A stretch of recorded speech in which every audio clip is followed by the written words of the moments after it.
As a youngin', do it all for the G. I'm holding conversations, tapping the mental. We tryna build like a king. Sit down with Gconnet, gotta think. While spitting the game with bees, I gotta shout out today. As a youngin', do it all for the G. I'm holding conversations. All right, this is the Generation Conversation Network. Y'all tap in. Hey, it's your boy Squeak Roo. Inglewood's in the building. Giving a shout out to Gconnet. You know it's official. What it do, folks? It's your boy G2Bs. This is Generation Conversation Network, better known as Gconnet. And today, tapping in with the homie Bronco. What it do, young Bronco? What's good? What it do, 2Bs? Love one, how you feeling? Oh, man, I'm just maintaining, man, trying to enjoy the life, the life that God given me, For the people that don't know you, bro, where was you born, Bronco? I was born in Los Angeles, California, a place where they call Watts, the home of the riots in the 1968 riots. So I was born in Los Angeles, California, at the old Broadway hospital that ain't there no more, off of Colden right there. That motherfucker ain't even there no more. But I was born at that hospital in 1968 and brought home from the hospital on Corocious and 107th in an area. That area is called Fudge Town. It's actually the houses, the one-way house on a one-way street that's in between the Imperial Courts and the Jordandale Project. Damn, it's not many people I've interviewed or just I've had a conversation with that was actually born at the same location I was born at. A lot of motherfuckers don't know about that Broadway hospital, man. Sure don't. I was right there off Colden, and yeah, they don't know. That motherfucker been gone, but yeah. What school did you go to growing up, man? The first school I went, elementary school, kindergarten and shit like that, was a school in my neighborhood called Wiggin Avenue Elementary, and it's actually on the last block in my neighborhood. And when I left Wiggin, moms them took me out of Wiggin Avenue Elementary. It's on 105th and Wiggin. I went to the Catholic school that's in my neighborhood, which was a couple of blocks away on 108th, and Kalmaya, which is another block that's in the hood. Kalmaya, Wiggin, Gorman, those are blocks that's in my neighborhood.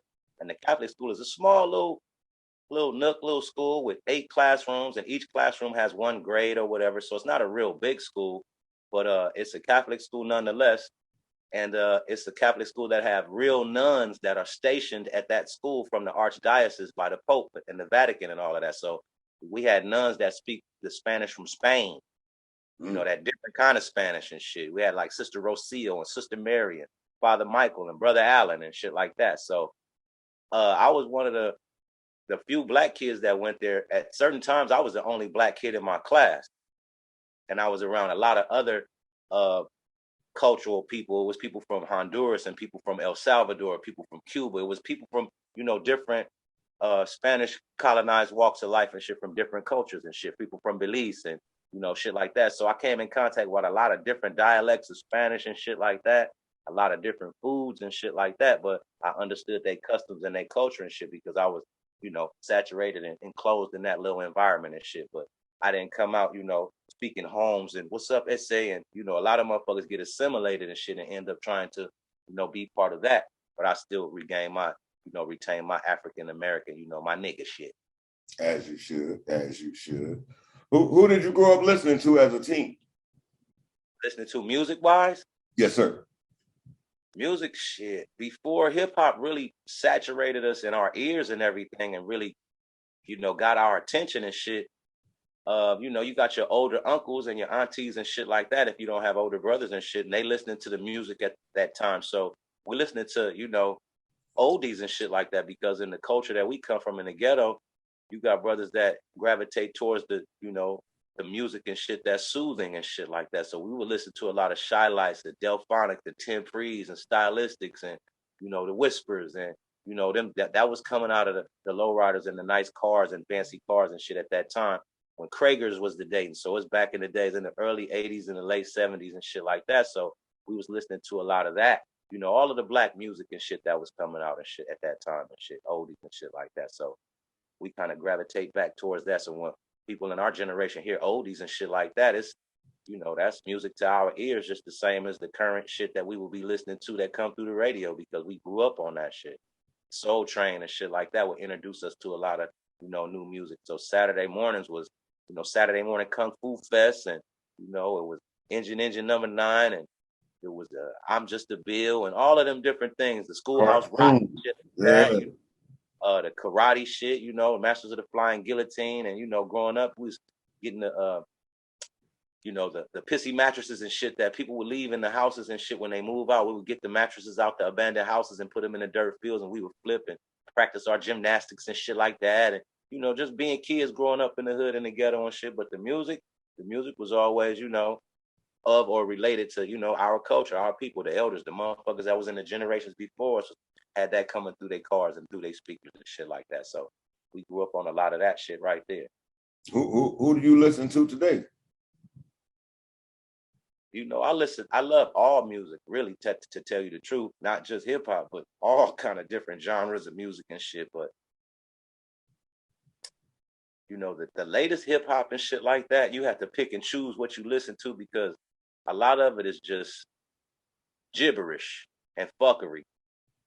And then you got to make sure that what you are listening to, it ain't just something that's a groovy ass beat and it's cool, but the contents of what that person or those people are saying that's coming through the speakers, sometimes if you're not aware of it, that shit will influence you and curve your opinions and shit, and you'll start to take on other people's opinion when it's not really your own, just because you like what he said. Yeah, what he said, but really that ain't you thinking an independent thought of your own. It's, I like the way what he said, so I'm gonna go on and go with that and shit. And that's not cool, because that causes a cultural influx, so to speak. And it's a profound gap in the generations and shit between our generation and the generation under us and the generation under that. It's different. It's gaps in there. And to me, that causes like a division in the ranks and shit, where motherfuckers would get out of line and shit because they don't have no consequences and shit that they have to face. A DP now ain't nothing. Well, when we was growing up, a DP was fatal. Right. A nigga trying to put your ass off. If you in line to get a DP, you getting put the fuck off. What this nowadays? Yeah, this generation, this generation, they whine and cry about every fucking thing, and then they turn around and kill their sandbox partners that they grew up with. We didn't live by them rules. We didn't grow up killing our sandbox niggas and shit like that. We don't have those stories to tell where this homie killed this homie because of this, and it was some shenanigans going on. We didn't do that shit. It wasn't no gunplay. That was not allowed. That was not tolerated between homies that grew up in the same hood. That's bullshit. And your big homie's gonna check the shit out you about that shit, because it'll be like a virus that the next generation will think that they could take up and shit. And you're gonna nip that shit in the butt. Right. When did you start rapping? I started rapping, man. I started rapping when I was about 19. I always loved it and shit, but I never took it serious, but I always had the passion for it. I was more of what it was I was in the generation we grew up in. They was pop locking and shit like that. The first, it was Rerun and shit, and it was Shabba-Doo, and it was Boogaloo Shrimp and them, and them was the motherfuckers that we could relate to in regards to that type of dance and shit. And so when they was popping and locking and shit, us as kids, we was trying to figure out how that shit go and catch the rhythm and shit like that. So once we got it, you got motherfuckers on the low bottoms on the east side and shit, like the Unique Dominoes and Poppin' Tut and, motherfuckers like that you can go back in the archive, in the minds of motherfuckers that's 50, 52, 53. You could pick their brain and they'll tell you when they was growing up in South Park, you had niggas that was pop locking and shit like that. It was motherfuckers all over, and they had these little dance groups and shit like that. But that was just something that we all found to do other than get saturated in gangbanging and shit. It was a happy escape for motherfuckers to be able to have a hobby to do these different things that them to be good at. If it was doing lowrider bikes and fixing bikes up, and that eventually evolved into them fucking with cars, or if it was them doing graffiti and shit like that, and it ended up with them, being a graphic designer, doing t-shirts or painting, murals on lowriders and cars.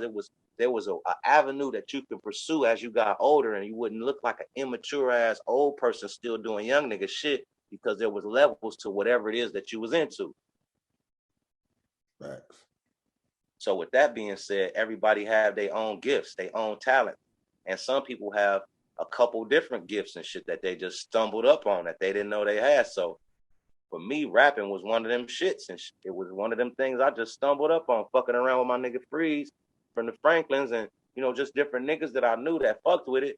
I was breakdancing and shit because that was the evolution at that time when I was a teenager from pop locking and breakdancing. So I'm one of them niggas, I flip and shit. So that was closest to gymnastics and shit as possible. So the windmills and the Thomas Flares and the head spins and shit, that shit came easy to me. So it was fucking motherfuckers up that the little motherfucker with the curly hair can do this type of shit, but not really, because the certain kids that grew up with me from the sandbox was like, shit, nigga supposed to be able to do that and flip flop, change hands when he flip flopping and do double backs and shit and gainers and all this old shit.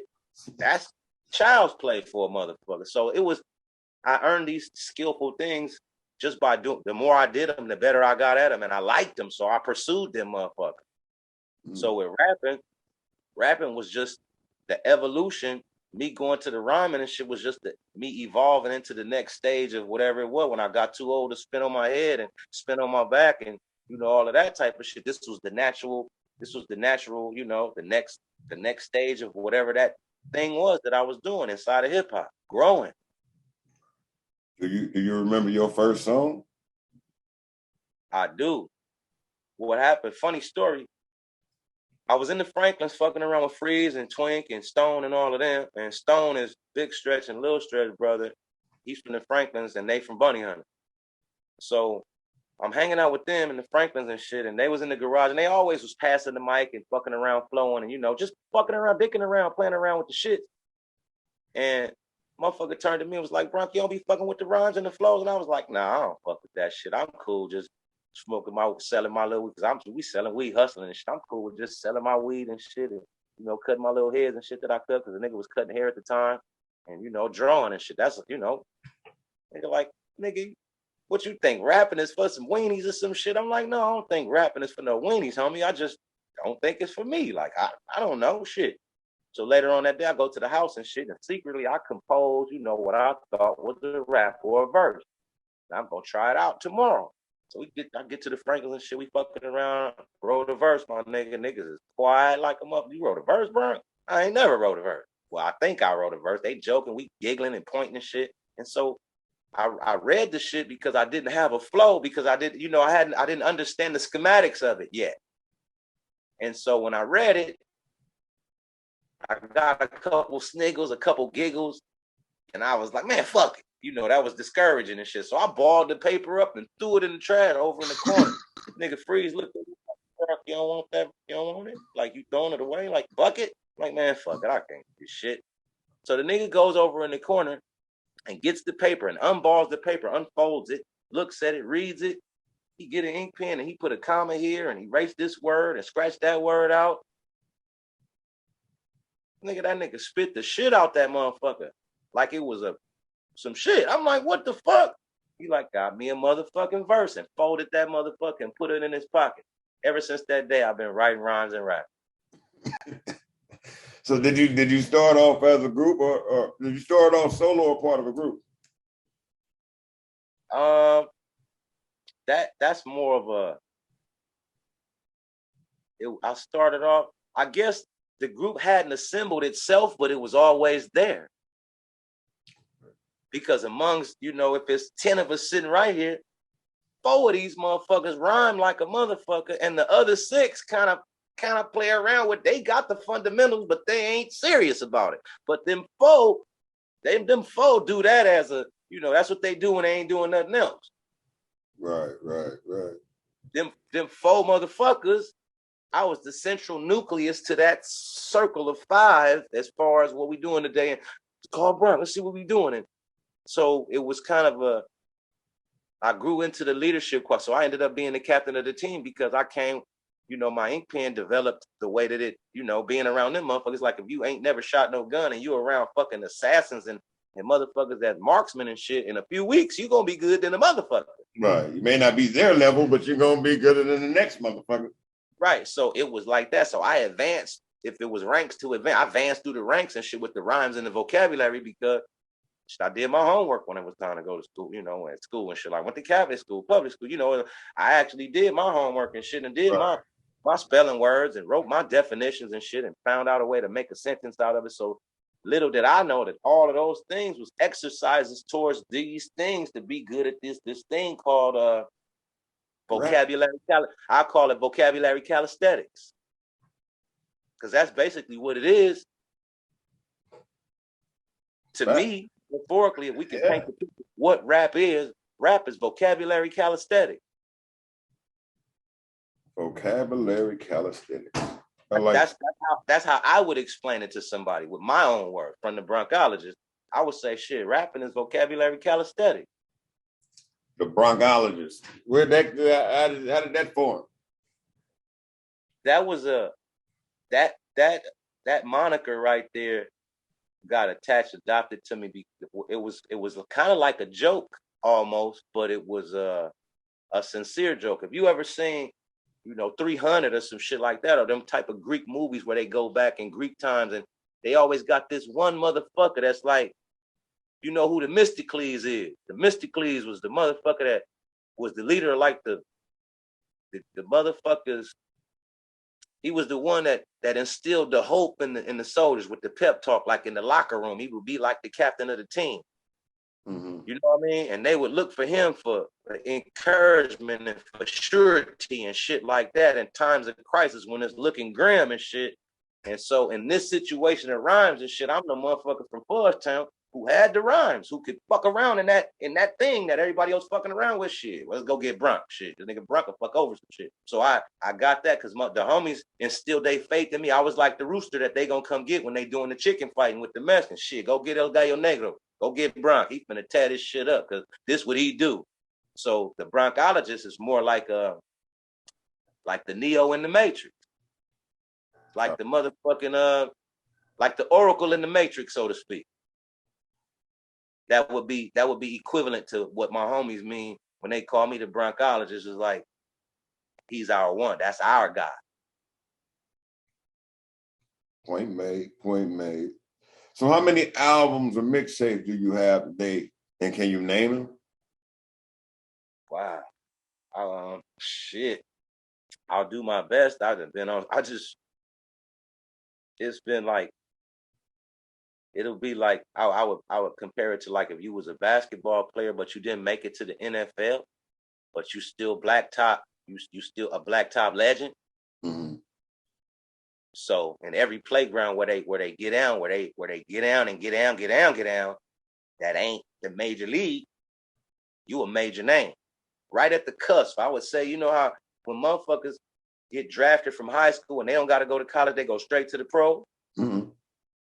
And then you got motherfuckers that's in college and they getting drafted to the pros. That cusp between going to the pros and it's right there. And that's a thin line right there, but it's a lot of motherfuckers in that thin line. That the rest of the world don't know about. And if you don't make a name for yourself by rubbing elbows with motherfuckers who do the same shit that you do, then nobody's gonna know who you are outside of your immediate circumference and shit like that. You gotta travel out, you gotta venture out, you gotta make partners and solidify friendships in different places and shit, and know that them friendships is good by what do you call it? By reconfirming it, so to speak. It can be 2-3 years and you holler, tap in and shit. Just tap in, touch your bases, shake the bushes and shit. Make sure your people are all right so they can see that you are right. Make your right connections and shit and stay current and shit. So that you can cash those things in when you need to. If it's a flat tire at 2 a.m, I'm in Arizona, I'm calling your ass. You gonna wake up and come get my ass. Facts. You would same deal, vice versa. It's a mirror image. So you gotta. The bartering system came from our people and shit. They'll barter, with different things. You got a bag of lemons, I got a bag of orange. I need to make some orange juice. You need to make some lemonade. Let's trade. Facts. So you keep it clean. You keep it, dignified with it, with class and respect and shit like that. And that type of shit take you a long way. My grandma used to tell me that a good name is better than money because you can be broke, but if you good and you good people and your name right, you all right. So the question was, how many albums and mixtapes do you have? Mixtapes? Name them. I would say 4 mixtapes. Okay. I could probably name 2 of them. If I thought hard enough, I could think of the other 4, but I'll start off in the beginning. So in the beginning when I was fucking around, I did The first song that I was on that that everybody else heard, I would say the crowd of hip hop that's here in California was the True Blue shit with Kiki Loc from Harlem. And I was on a song with him called On a Come Up. I did one song with him. And I would have got a chance to do some other ones, but we was busy doing other stuff and it was pulling us in different directions. But he's still a good brother right now today. We still have retained our relationship and shit like that. And then at that same time, they was doing the Banging on Wax 1 and other little shit. And I wasn't really too sure about that as far as how it's gonna go. I wasn't really versed in hip hop and the business part of it. I was like a lot of motherfuckers, I was thinking that shit, all a nigga gotta do is be tight with this shit. And motherfuckers gonna know, because if you get a chance to give me 2 minutes at the shits, I'm gonna show you what I'm made of. So that's basically what all of us was going on, because we didn't have no entertainment, knowledge as far as the business and shit go. We figured we learn as we go. Ergo. So I was I didn't do nothing on the Banging on Wax 1. I kind of was just in the background observing and see how it goes, feel the energy to see if it's negative energy, positive energy, and it was a little bit of both. But I didn't want to put myself in a situation where I was in danger or I endangered other people, unknowingly. You know what I mean? I ain't finna just I ain't finna just make it that easy for you. Shit, I'm gonna make it hard enough for you to get me.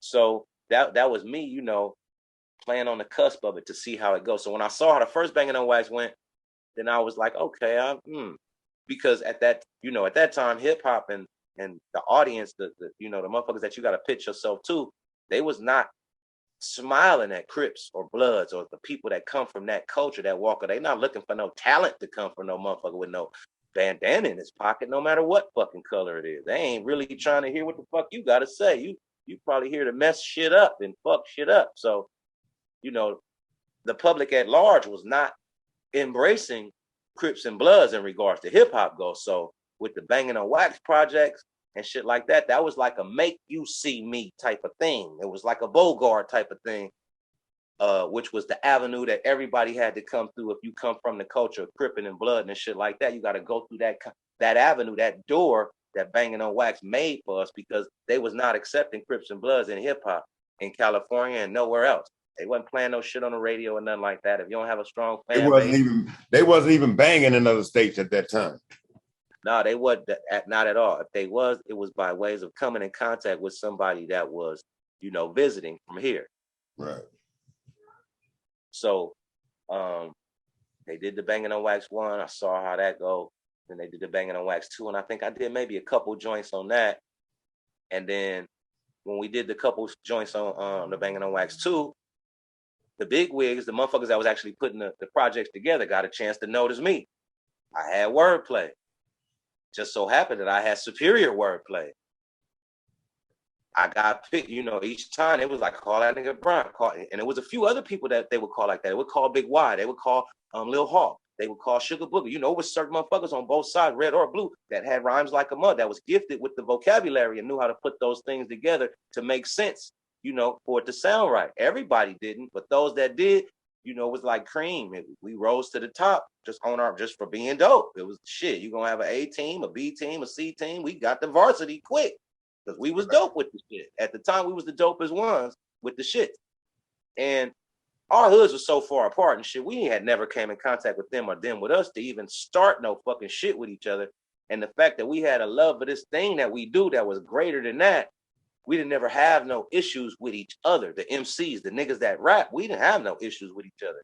But the homies that we would bring along, the tag-alongs, would agitate and aggravate one another to the point where we stopped bringing homies with us. We just the niggas that's rap gonna come, because if we bring the homies, they gonna disrupt what's going on and not really let us get our full get down on. And they're with us, you're gonna fuck up our fun because you on some shenanigan type shit that you can handle some fucking where else. This ain't the time or place for that. Yeah, this ain't the time for that. You fucking up my shit right now. Right. So we did the Banging on Wax. And then at that time, I got a voice, they listening. What the fuck Bronc got to say? Oh, you want to hear now. So in my head, I was like, I see how this shit going. So what y'all gonna do? A Banging on Wax 3? And the Banging on Wax 4? And the Banging on Wax 5? Or are y'all actually looking inside of these different motherfucking acts that's going on to see, who is it that you could spend your money on that's gonna make some money? Is it, the Crips? Is it the Bloods? Is it a couple of Bloods and a couple of Crips? Is it, do different motherfuckers have different groups? Ergo, here go the Y, the young soldiers and shit like that. Big Y Sugar Boogie and Stretch them, they had they shit together with that. So they was able to get, pull them a little deal and everything. The rest of us, we was in disarray a little bit because we was just learning, the different shit. So me and Freeze and a few other motherfuckers, Stone and Six Pack, we was the Wattsloc'edoutgang, and we was gonna try to push that. The young Locs, while they pushed the young soldiers, we was gonna push our young Loc shit. Their shit went through and ours didn't come into fruition and shit for lack of funds and business decisions and shit like that. But after we did the Bangin' on Wax 2, shit, they listened to me. I was like, shit, y'all might as well do a red tape, an all red tape, and an all blue tape and make it a double CD. And from that one, whoever sell the most sales out of them, then you'll know who to look at to negotiate or talk contract or talk deal with as far as album and shit, type of shit go. So they listened, they picked and, got the different opinions and vices and shit like that. So then you go to Nationwide Red Rider shit, and I got a chance to, pop a wheelie and shit without a whole bunch of other motherfuckers in the way. So when I got a chance to pop a wheelie, I popped the wheelie as best I could, for how good I was at the time. And I was good enough to, nice enough and fly enough with it. And we did that one. And then when it came time to do Nationwide Rip Riders 2, I was in the pen and shit. So I was unavailable to do any rhyming and shit on that. So that brought in Mac 11 and a few other cats that wasn't on the first one. So that made room for other cats to come on. So when they did the Nationwide Rip Riders 2, I came home after that. Me and Freeze came home from the pen. And shortly after that, I got with DJ Aladdin. And DJ Aladdin hooked me up with Ice-T and Hen G and Evil E, which is the Haitian twins that used to fuck with Ice-T back in the day. And they came with this project called Sport Your Vest in the West, featuring Ice-T and the West Coast Riders. So it was Lazy from Lazy from A7 Gangsta. It was DJ Aladdin. It was me, Bronco from Fudge Town, and it was Big Daddy Freeze from the Franklins, and we all got together and did a project called Sport Your Vest in the West, featuring Ice-T and the West Coast Rider. And there was a joint on there that they played on 92.3 The Beat when 92.3 The Beat was on, and it was called Hit 'Em Up. That was one of the songs on there. And so after that one, kind of went into the shadows and shit, went behind the curtain and shit, and just sat there a minute because I really didn't like how it was humiliation that came with that, and with not getting the right finances and shit and not being in a financial position to, it was like your fans would expect certain elevation and shit. And when they run into us in public, we the same motherfuckers. We ain't got no money off this shit. So that's a kind of scratch at the surface. That's like the fuckers ain't give us our bread and we can't even pursue these motherfuckers to get it because, damn, it's a TLC moment and shit. Okay, we get to experience the Frankie Lyman shit. So it's these different shrewd business deals that come up that if you're not familiar with the contractual part of it, it'll be one of them things that take you for a loop. It'll be a very, very valuable lesson that's learned, but it'll be costly. And so that's what that was in regards to the finances and the contracts and shit like that, because we didn't really know nothing about that shit. And we can't blame our families or nothing like that, or parents, because our parents didn't have an education on entertainment. My next question is this: what projects have you worked on and been part of, and which one are you the most proud of? Projects that I worked on, working on a couple projects currently. At the beginning of this year, in 2021. I said work. So you named Nationwide Rip Rider earlier, so you can say that one. Right. You can say the Bangin' on Wax. I know about that one. Sport Your Vest in the West with DJ Aladdin. Did a song with a brother from Laos that lives in Long Beach certified. Shout out to El Bun. And it's a song called Champion Hustle. He invited me to get on a song with him and a young brother named Bobby Jr. So that came out in December of last year, and the video is on YouTube and all of that. Y'all can go check that out. It's called Champion Hustle, El Bun featuring Bobby Jr. and Bronco. And you get a chance to see the video and everything and the up-to-date version of Bronc. And then I did a song with young brother from Denver Lanes, out of LA Denver Lanes, called June Dog, June the One. And we got a couple songs, but the first song that we did is called Red and Blue Make Green, Same Team. We did a video to that. And that's also on YouTube and on Spotify, Pandora, and all of those different platforms. So those are the two fresh ones where everybody could see my face, from the beginning of the year. And then I'm working on the title soundtrack to a movie that they're working on called The Raymond Lee Washington Story, which is called The Birth of a Crip. And it tells the Raymond Lee Washington story about the East Side Crips, since Tookie Williams had his story told and they got a chance to see the redemption and everything. Contrary to what everybody thinks, they would believe, the world would believe that Tookie Williams is responsible for this thing in our culture called Crips, for this thing that we do.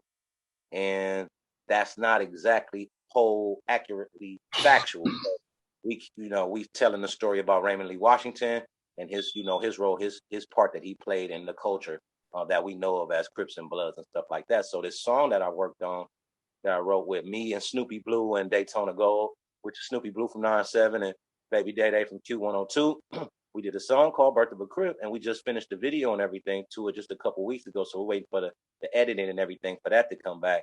And I'm very proud of that. And pretty much most of the projects that I've been working on, I'm proud of all of them. But the most recent one is probably the most one that I'm excited about, because each one of us, the rest of the hip hop fans and everything, motherfuckers who know Blue get down and know they get down and know I get down, they get a chance to see. They didn't think that kind of motherfuckers don't be thinking that these different combos of MCs gonna get together and make something. So now they get a chance to see what we get, what we do with that one. And you in for it. They in for a treat and shit, because we speak the language of the culture we come from and shit. So we talking to a specific crowd. We talking to, our Crips and our Bloods and those who follow this thing of ours called, the culture of the bandana and shit. So I'm really proud of that and excited about that.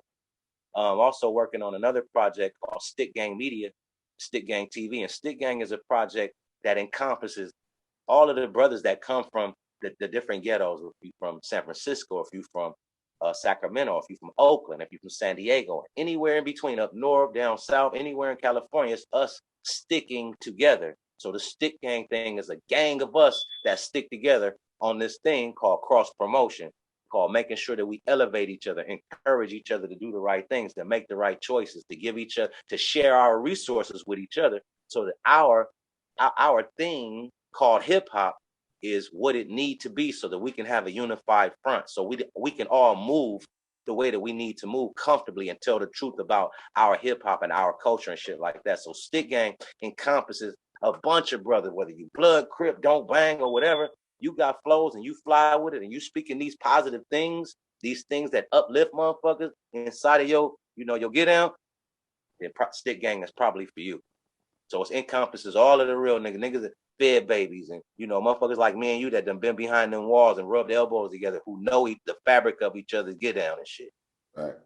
And then we introduce one another's nephews and sons to each other and daughters to one another and shit like that, to make sure that we make the line thick how we needed to make it, so motherfuckers can solidify their friendships with the way they need to. This motherfucker might be a graphic designer, don't rap. This motherfucker's son might make beats. You feel me? Everybody got different little shit that they do. When you make yourself available, it's easier to solve problems. You come to the solution faster than if it was just you working on your homework. You're going to take a minute to get to it. But if it's 10 of us working on that one thing that you got a problem with, we're going to come in contact with the solution faster than you will by yourself. Right. So Stick Gang is one of them type of things, that frame of mind with all of it. Okay. Being at this 2021, and you've been in the business for some time now, you care to speak on how you've seen it change from then till now? Well, all of us have witnessed it change right before our eyes with just the replenishing of the ranks, so to speak. You got the youngsters that's coming in and they got a different flow, which in every generation you bring a new something to it. Like the new make of a model of a car and shit. We didn't have Teslas at one time, and now we got Teslas and shit. We didn't have Maybachs and Bentleys and shit. So that's the upgraded addition to whatever the Rolls Royce or the most expensive car was. So in my opinion, out of 100 motherfuckers that's replenishing the ranks, coming up in the ranks, if they was the LeBrons and the Kobe's that's coming in after the Magics and the Worthies, which would be us, a lot of them ain't the real thing. I would say 94% of those who say they are what they say they are, who they say they are not who they say they are. And then doesn't make it look bad for the motherfuckers that are who they say they are, It just makes the motherfuckers who are who they say they are have to go the extra mile and shit for authenticity, because you got a lot of cheap mock-ups and shit. Facts. You got a lot of pretend real niggas that makes being a real nigga hard to notice. Hard to notice a real nigga with so many pretend real niggas around. You got to scratch at the surface and you got let me check the temperature. Let me see, cause like you know, is you live or you Memorex? Everything that glitter ain't gold, my nigga. Feel me? So we be having to scratch at the surface. We gonna check the temperature. We in our generation we call it checking the temperature. We finna check the temperature on this shit. Facts. You gotta bring the thermometer out and make sure we check niggas' temperature and shit, because it's all good until you under pressure. Pressure bust a pipe. Knowing what you know about the business, what advice would you give to the youth trying to get into the business today? I would say pay attention more to how things go when you're not around. Pay attention. Get all the way nosy with how things go with your shit when you ain't around. Motherfuckers is working on your shit and doing shit. Pay attention to that shit. See where that's going. See what that's for. Want to know why. Be very inquisitive about each little thing, every little stitch in your thing. And don't just be comfortable with being the motherfucker that got a hot-ass ink pen and wet-ass pages and shit on the mic every time. It's bigger than that. Way bigger than that. That's the small part of it. Pay attention to a lot of detail. Detail is everything. Because some people will pretend to have your best interest in their heart. That's not always true. Sometimes people have ulterior motive. They have hidden agendas and shit like that. And they be right part of your camp. They'll show themselves, but you got to be paying attention to be able to recognize that little shit, them little, I'm just playing and shit like that. It's shit behind that. I was just playing. Not for real. And pay attention to all them little things. I know it might sound petty, but it ain't. You pay attention to that type of shit, because that's a motherfucker who couldn't keep the lid on that little bullshit that's going on inside of them about you. Or a motherfucker testing the water. You feel me? Some motherfuckers, I'll say this. Young Nip said, some motherfuckers will talk to you just so that they can talk about you. Pay attention. All right. With that being said, how do you feel about the violence that's plaguing hip hop today?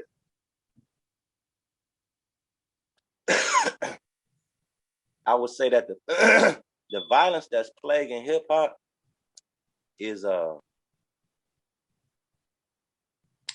it's that thing that happens causes itself. You see, it don't happen to everybody, because everybody don't step in the line of fire like that, thinking that they fireproof, that they bulletproof, that, you know, flames won't fuck them up. It's the motherfuckers that will take that risk thinking that the imaginary, everybody gonna dive in front of the bullet in front of you because you today's your day. That ain't it. It's a lot of unwritten shit on the wall and shit like that, where motherfuckers would have expectations with this pledge your allegiance to the hood type shit. When you in it and you pledge your allegiance to this shit, you don't understand the different residual effects in this shit until you experiencing it as an individual. Sometimes it's me and you and we going through some shit. Sometimes it's me by myself. But all of these different things help shape and mold the motherfucker into who he is at that time when you meet him. He can be in bad shape, he can be in recovery, or he can be at his best and shit, giving you the best rendition of himself at the time. So hip hop and the violence that come with hip hop and the people who are victimized from the violence inside of hip hop, that's a self-caused thing. That's like in 8 Mile and shit, when the brother shot his own fucking self. You made that happen to yourself by how you conducted yourself.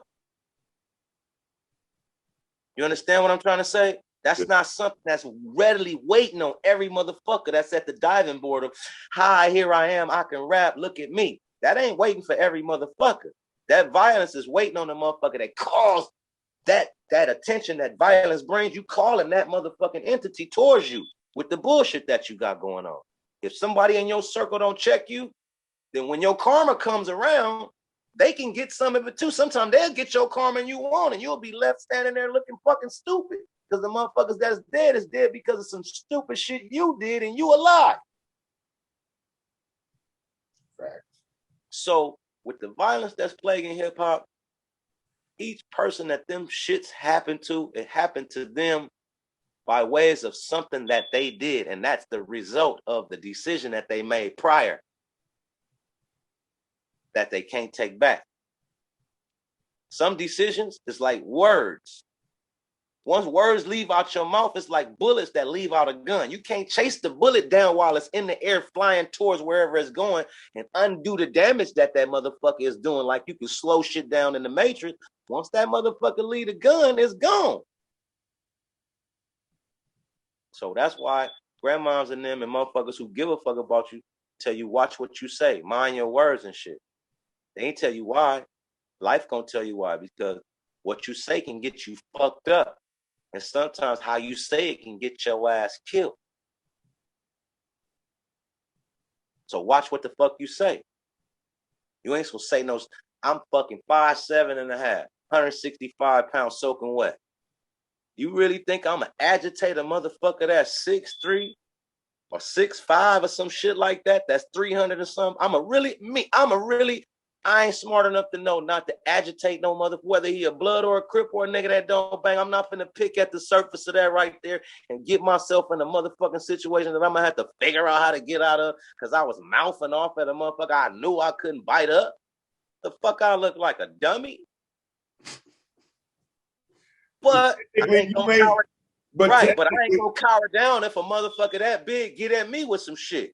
Right, got me fucked up, nigga. Chihuahuas get down too, motherfucker. Fuck you mean, nigga? Feel me? Climb your fucking tree house. That nigga say Chihuahuas get down too. Shit, no, Chihuahuas is more rah-rah. Nigga, you got me fucked up. I know some Chihuahuas that be having big dogs heading for the fucking house, nigga, trying to get the fuck out the way. Real shit. The big dog don't always win. Sometimes he get his ass ran the fuck off. Can't be big for nothing. Real. You just big and in the way. Get your big ass out the way, nigga.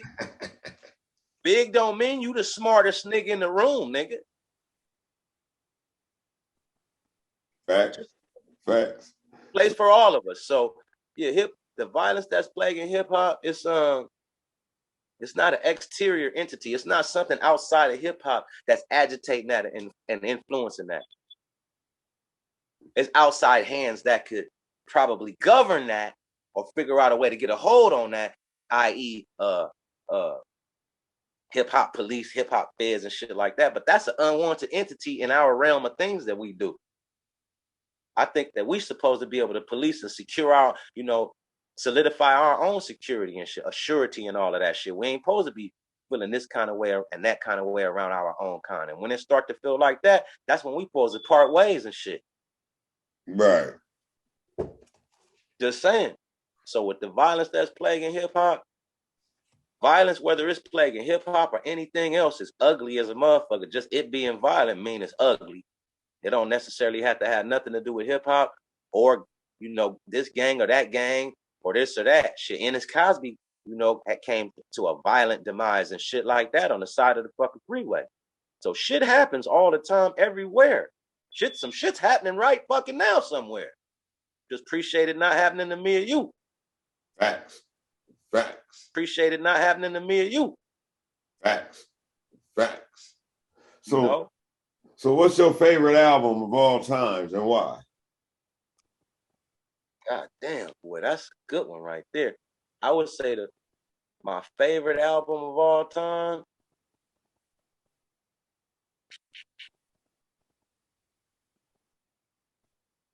Man, I would say I don't think I have a favorite album. I got a bunch of favorite songs from different artists that I appreciate they get down and they craft.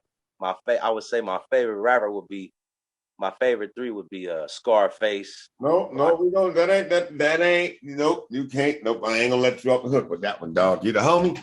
Question was, what is your favorite album of all times and why?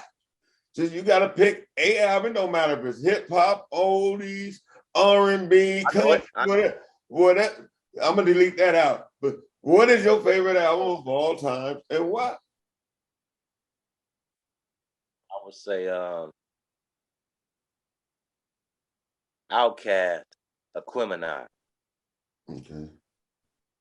And I would say that because the chemistry between Big Boy and Andre 3000 was them sharing their growth and development with us and how far they had advanced from the previous album with their lyrical content, with just the rhythms and how they was able to, that was me, they was able to speak for motherfuckers and say things in a way that other motherfuckers wish that they could. And it was fly. They was fly with it. They wasn't Uncle Tom, and they wasn't cooning at all. They was regular, like how me and you is, without no personas or nothing, just here you go. Just being themselves. Yeah, just being themselves, just, here you go. Let me share this with you from my vantage point, from my porch and shit.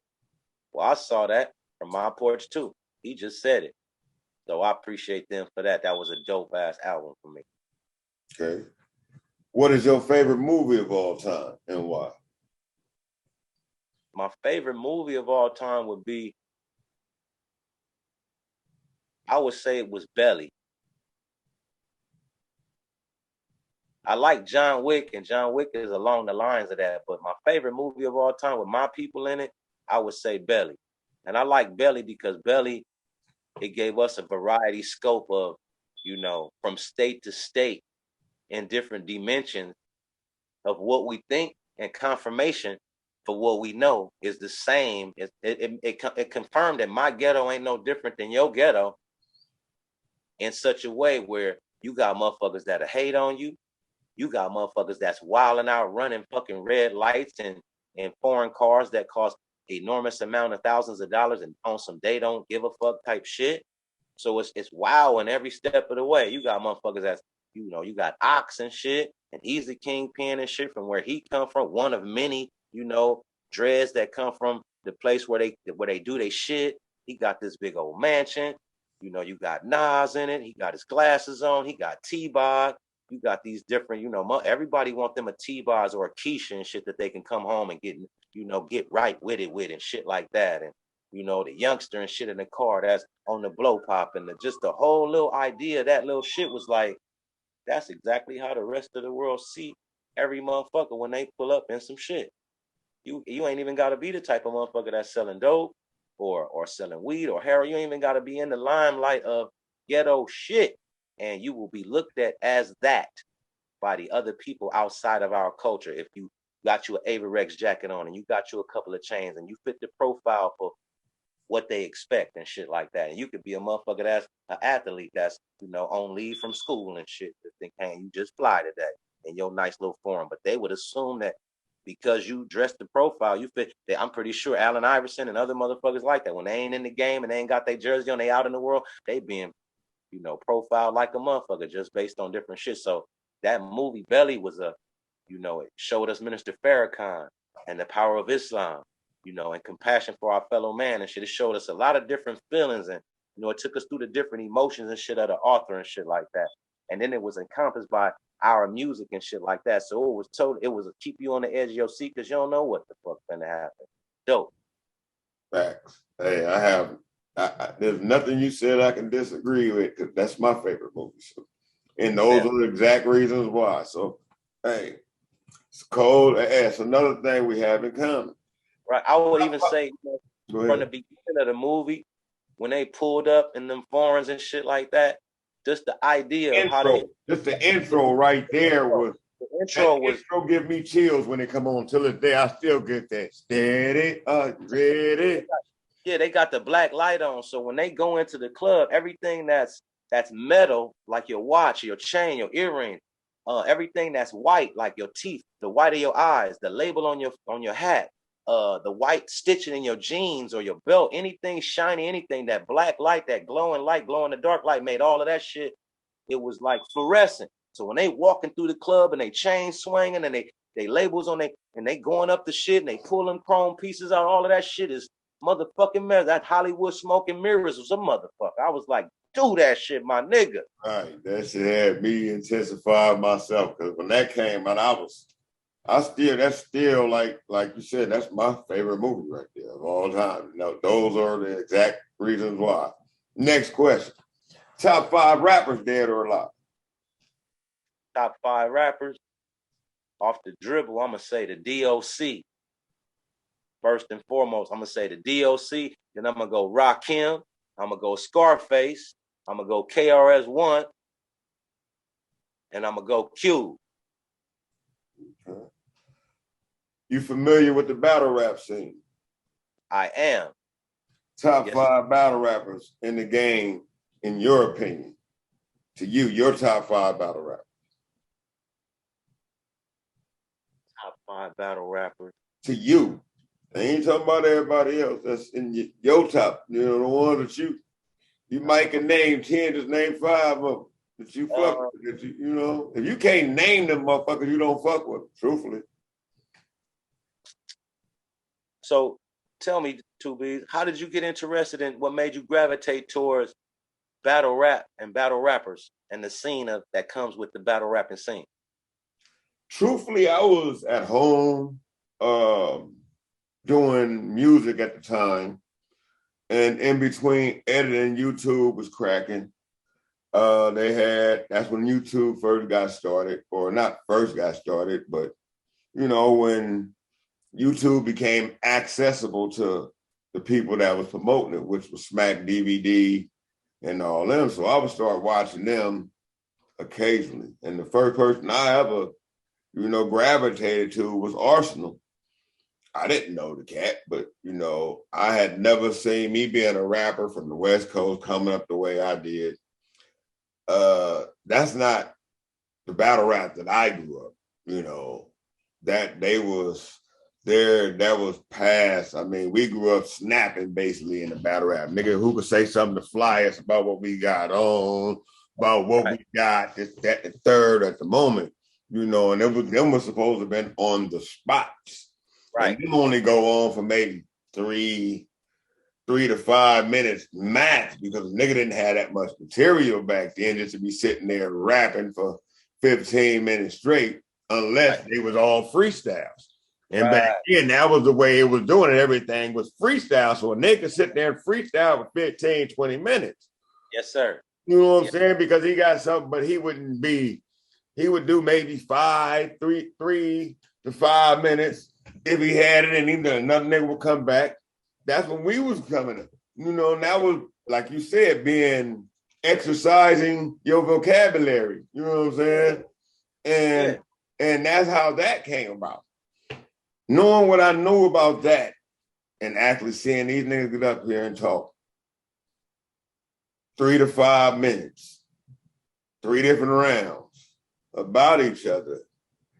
This motherfucking Pacific was amazing to me. I seen after the first 2 or 3 episodes of watching this one character, I mean, I ain't gonna call him a character, watching this one artist, Arsenal the Rebel, he was so fucking disrespectful. I was at like, somebody gonna fuck blood up. I want somebody.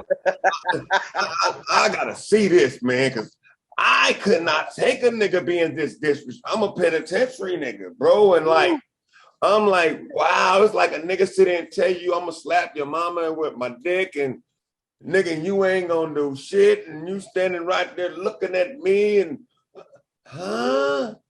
Yeah. Oh, I wasn't cut. I don't mind. I salute. I take my hat off to the real battle rappers that really do this. All y'all, you know what I'm saying? I salute y'all. You gotta have thick ass alligator skin, you know, to get past that, or being raised a different way. You know, it's about a business. You know, we wasn't raised a nigga say what he want to say about $1. A nigga couldn't, that's like a nigga could pay you to disrespect you. You know, Right. it's really that's what it is. But at the end of the day, it didn't have the same meaning back then as it do today. It's That's a right. big difference. So It had the same impact. right. So like I said, I still, even though I'm from back in the day, I can't do it. My vocabulary may be good enough. I maybe have some metaphors and some schemes. I'm real good with it. But as far as me battling somebody, no, I'll leave that to those that professionally do it and keep it moving. But since then, yeah, I'm a big fan of battle rap, man. Nigga, I'm faithfully watching it. You know, I have my favorites. I go to anything I can, you know, when I can. But being an older gentleman, I ain't got time to be standing up for 6 hours, nigga. I can't do it. You know, the reason why I don't do it.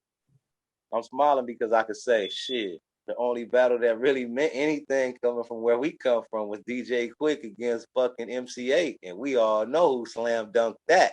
Yeah, and that was the battles that I was used to. You know, motherfucker was battling on wax. So when I seen these dudes go face to face, and then to see the backdrop on it to learn it didn't start on this big stage. They was actually starting on corners. Niggas was pulling up from different states coming to these. So somebody finna get fucked up. You know, it was like okay. See, here in California, in Los Angeles, California, where we come from, on our hip hop scene, it was this thing called Project Blow. And Project Blow, remember, it was in Leimert Park right there off of Vernon and fucking, in between Vernon and Stocker on Crenshaw at Leimert Park. They would always have the ciphers and shit. So on the weekends and shit, me and Freeze and the other niggas that we know that was from Watts that fucked with it, we somehow get our way, you know, catching the bus and shit. Sometimes we catch the 117 up Century, get off on Crenshaw. We waiting there in danger and shit because this is Avenue Power Room, Crenshaw Mafia and Family Hood. And waiting on the 210 so we can get on the 210 and catch the bus so we can get in this cipher and shit at Project Blow. So we can go to the Good Life and shit on Exposition and Crenshaw and get in a little cipher, put our name on the list and shit. So we rubbing elbows with different MCs, you know, that the motherfuckers that's migrating towards this thing called hip hop, like this little beacon and shit, this little Mecca and shit. So this is how, you know, a lot of motherfuckers got a chance to know who each other is and shit because they came in contact with a motherfucker. Well, like that 8 Mile shit. Right. It was like that, you know. We had other things called like the Radiotron and shit like that. I'm going back in the day when it wasn't no metro, no train, when it was just the RTD, where it was real reckless and it was vicious Crips and Bloods out in the world. And they gonna address the issue with you if they catch you on these random bus stops and shit like that. Because they can't no train save your ass and get you where you going in minutes. Then you're gonna be there for a minute. I got a question for you, not to take it off the subject, but it's something you just mentioned. You said you used to be back in the Leimert Park days, back when they was, and that's on Vernon and Crenshaw, right? In that area, right? Now, back then, that's where all the little rappers used to come from around town. From around town, some that's then made it to be famous today. Can you name any of those that you could remember that was just regular back then when you was coming up? Volume 10, Ahmad, AC Alone, Freestyle Fellowship, Baby S, brothers like that.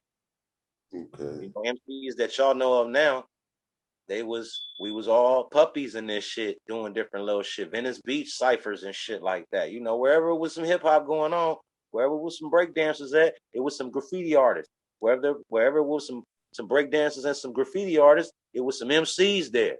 Wherever it was some break dancers, some graffiti artists, and some MCs, it was some Crips and some Bloods there too. Here in California. Well, so was Disaster part of that circle? Disaster? Do you know what Disaster is? That name sounds familiar, but I can't put a face with the name right there. He's the Arabic or whatever. He's the battle. He's a battle rapper. I don't have nothing against him, so I don't want to. You know, I'm not trying to. But he's supposed to be in that era. He's supposed to be from part of that era of where that Leimert Park era. I was never part of that era. You know what I'm saying? I never partook in none of that. I guess maybe I was in jail or I wasn't even doing music. I didn't start doing music in 96, personally. I'm going to be honest with you. I didn't even think about doing music. So I did music faithfully from 96 to 2000. I didn't do music until like 1990. 96, 2011. So yeah. I as long as I did music. But in that time, I put out 3 projects. I never did a mixtape. I put out 3 real albums, and 2 I put out. I still got one that I never released, but I still did my due diligence on that. And at the end of the day, I was just asking because, I have conversations with different people, and a few people have mentioned that location, but nobody's ever mentioned each other. So I was just wondering, I ain't gonna say that name. I just want to see if those names. Disaster, I've never did a conversation with him, but he just had a conversation with somebody else, and he mentioned that same location in their conversation.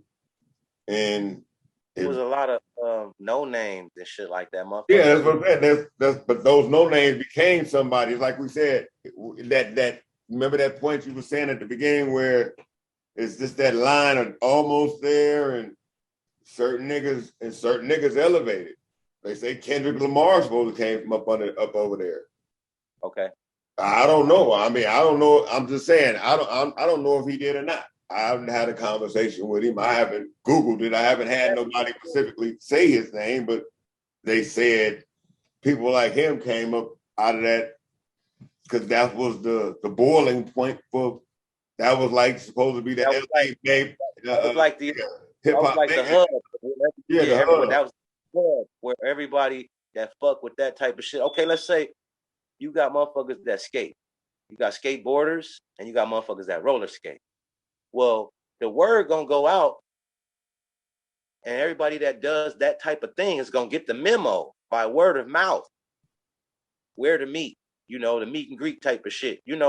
That ain't just been going on since the internet and DM me for location. Shit, motherfuckers had phone numbers stored in their head because they didn't have a cell phone with everybody's number locked in it. Nowadays, you can't remember nobody's number because everybody's number changed. But in the days when we was growing up, you got to remember your social security number, your whole fucking address, your grandmama number, and all of them emergency contacts that you would put on that fucking application when you filling out a job. You got to remember all that shit in your head. But just in case you get tackled by the motherfuckers and you in the bang and you nabbed and you get the one phone call, you hoping like a motherfucker, whoever house you call answering, it ain't no block on that motherfucker.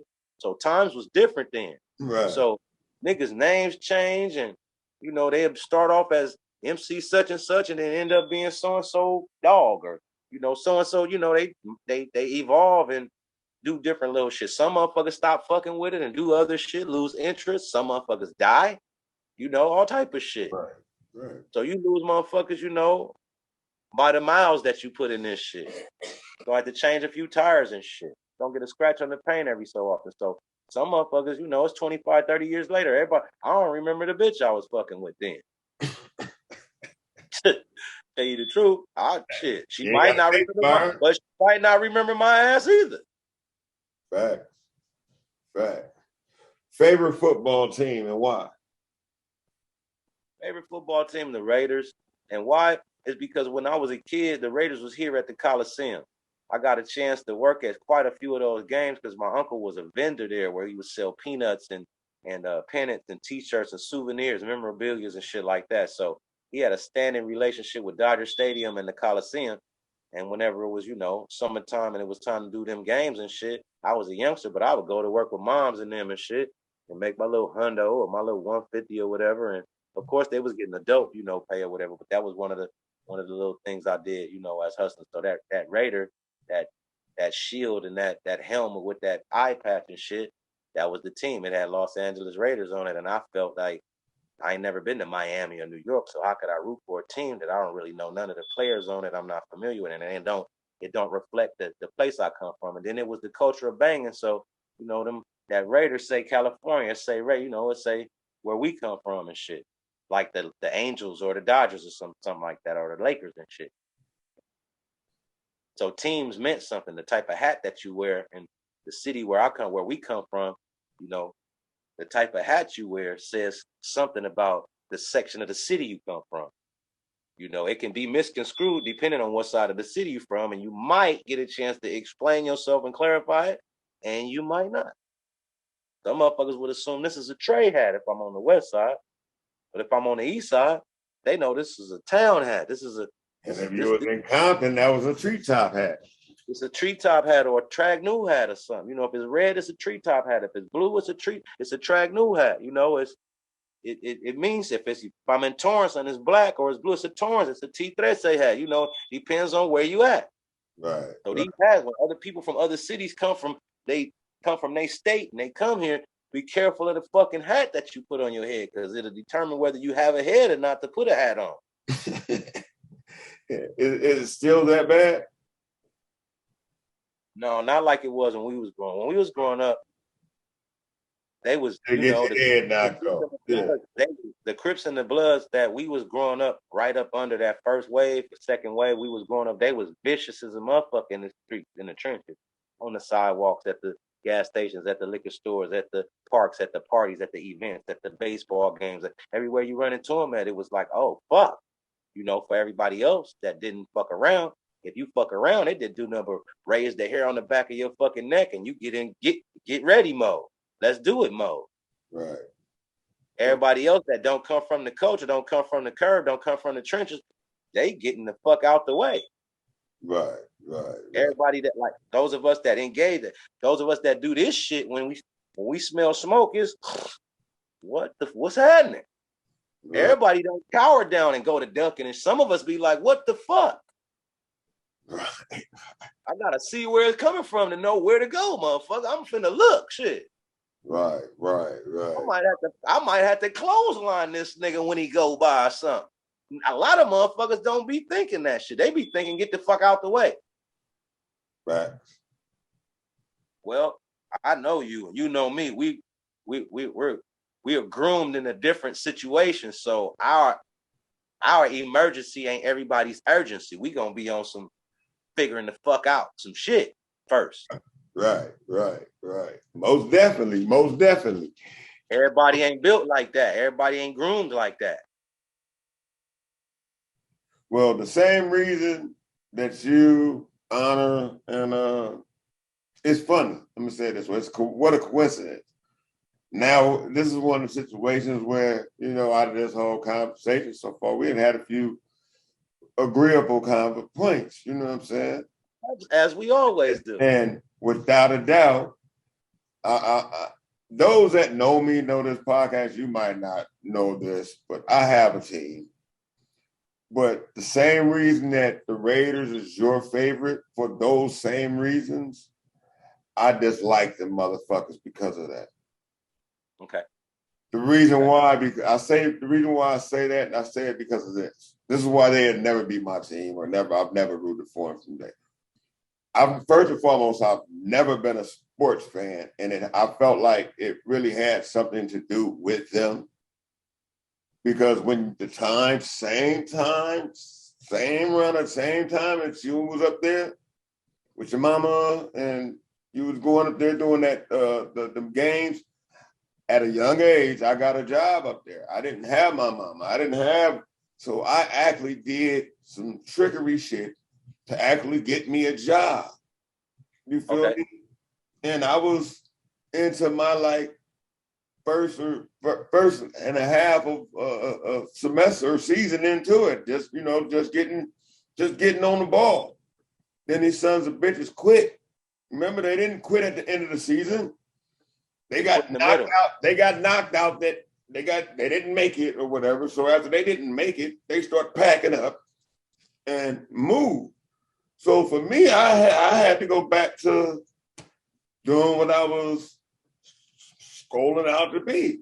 So I never gave a fuck about no team after that, let alone them motherfuckers. And then it was no longer the LA Raiders. And because, like you said, I had no team to say the LA football team at that time as a youth growing up. So I didn't really give a fuck about football to that time if you wanted to go to my hat, I had a hat to wear. I never wore a Raiders hat because I wasn't a Raider fan. I'd never been to Vegas as a youngster, but I rocked the shit out of that Running Rebel hat. That UNLV hat, that's what we wore. You know, you seen that, that's what we wore. You know what I'm saying? Yeah. So I was a Running Rebel fan. I had all the black and red attire that matched to it. Absolutely.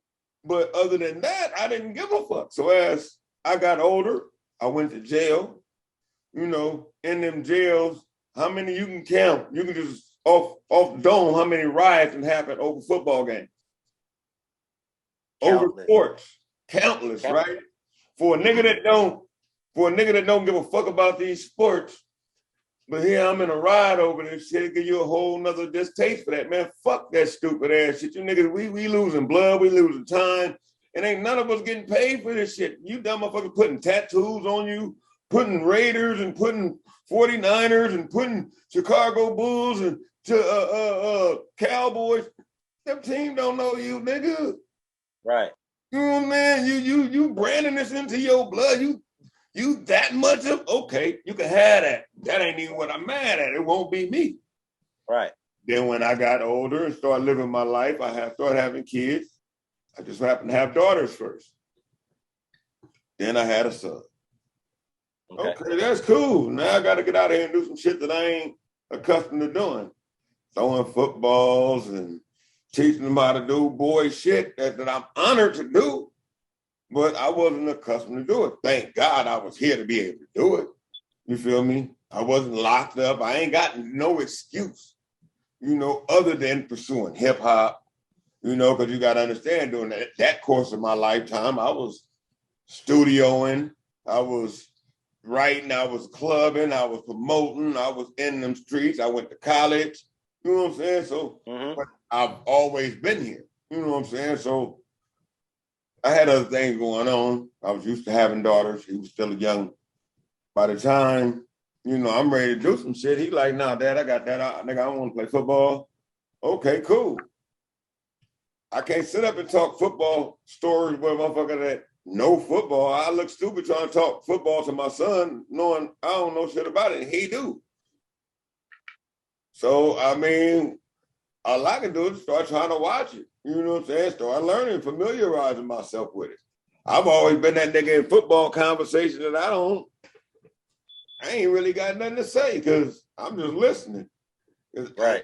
I can't sit here and tell you what this team did back then and who for $1,000 right now. You can probably ask me the easiest football question in the world. You know, I can't tell you. Look, I was just gonna say, we about the same. I don't give it my all. I don't surrender to my heart and my soul to it and shit like that. I'll talk, you know, sports from just being familiar with what's going on currently with the team and shit like that if I catch a glimpse and shit like that. But I don't try to make sure that I watch every game, that I make sure that I engage in every trash talking situation that come with it, because that bring on some whole other shit. So I respectfully, you know, I rock my Raider hat or my Raider this or my Raider that and shit and keep it clean like that. And I see you, Dallas, and I see you, you know, your Steelers, and I see y'all see me too, and that's what it is. Okay. What about basketball? So I take it you're a Laker fan. I'm a Magic worthy Laker fan. The new Lakers, I'm not sure about. So I'll say I can appreciate the sport because I played that motherfucker. I know the black top, I know the chain net, I know the whole little shit, everything. We can go on and do it and see if a nigga hunch game right and all that old shit. We can play the full court, the whole shit, because I come from the gutter too. I know about all them apparatuses. I ain't not pick up the football and the basketball and the baseball glove and swing the bat. I know about all them shit. I'm guilty of that. You know, with that being said, I just respectfully decline. I like the old Lakers and shit. The old Lakers give you something to stick your chest out about and shit like that. These newer LeBron, you ain't the king. In LA, you got to earn our motherfucking respect and our love. You don't just get it because you got drafted to the team. And that's where I don't like a lot of motherfuckers. They be on they LeBron this, LeBron that. Nah, that he just Mr. James from where he came from. Play your game and all that. But you don't get the same accolades and the same salute and the same handshake that Magic Johnson or James Worthy or, you know, none of them, the Lakers that made LA rah-rah about it. You don't get the same. You don't get the. You feel me? You Right don't get off the the sip. rip. Yeah, you got to get your own cup to sip out of, nigga. You don't get to live on the legacy. It's just like claiming the fame of the hood, but you don't bang. You don't get to do that, nigga. Fact. Just because you live over here, nigga, that don't mean nothing. To say you don't bang, nigga. You don't get to do that, nigga. Don't claim the fame if you ain't got no fangs, nigga. Facts. But that Real nigga, spice facts over feelings, nigga. It's facts. that nigga, the young nigga Savvy Third say, we don't need no niggas from the set with no blowers that don't blow them, nigga. We don't need no niggas from the set that, claim the shit but don't show them. I mean, if that was really the activist shit, you don't get to know. No, nigga. You gotta make your own bullseyes, nigga. You gotta make your own 3-pointers, your own slam dunks. You don't get to get pat on the back and hugged and shit because Magic Johnson and them did it before you, and now you sitting in a seat. No, nigga. Facts. Facts. I could dig it. So you got a clothing line out now, bro? I got the shit that I make, you would say that. I got my own brand and shit, my own logo and shit like that. I've been fucking around with clothes and shit since before I even fucked with rap and shit. I've been, doing good. Like, I got a degree in graphic design, cartoon, and animation. I draw and shit. I draw with the mouse and shit like that. But I come from the black books, the backpacks, the Sharpies, the scribes, and the mean streaks and shit like that. I paint and do graffiti and shit like that. So all of these different shits come from the hip hop shit, the books and all of that shit. So when I was a little kid growing up, I didn't ever know I was gonna be doing this rapping and shit or none of this other shit. I just knew I knew how to draw. That's all I wanted to do. All of the other things just came by ways of happenstance. I just happened to stumble up on. I know how to rap. I know how to cut hair and all of these other shit. But drawing, I was for certain about that. So with that being said, I was fucking with the jean jacket. I had an airbrush gun. It evolved from markers on jeans and shit like that and t-shirts to the next little materials that would make it stay longer than a marker would. So it was the airbrush gun and shit like that. Then from the airbrush gun and shit, some years later, I ended up getting like a heat press gun, a heat press machine and shit. But I didn't have a plotter, which is the machine that cut everything out for you. I was cutting everything out with an X-Acto knife. I'd draw it on there and then draw it in reverse, and then use the X-Acto knife and cut it out and peel away everything. It got real good at that, where I didn't even look forward to getting a plotter or one of them silhouette machines. I was just knocking shit because I come from making my own stencils and graffiti and painting and shit. So all of them shits was part of the stages that it took to get to that. So I wasn't foreign to the shit. So making the shirts that you got on or the shirts that I got on or any of the other shirts, I would make all that shit by hand at the house. So with that being said, when this new generation, the new wake up, when Nipsey woke everybody up to doing your own marathon shit and all that, that was just me waiting on everybody else to catch up to the shit I was already doing already.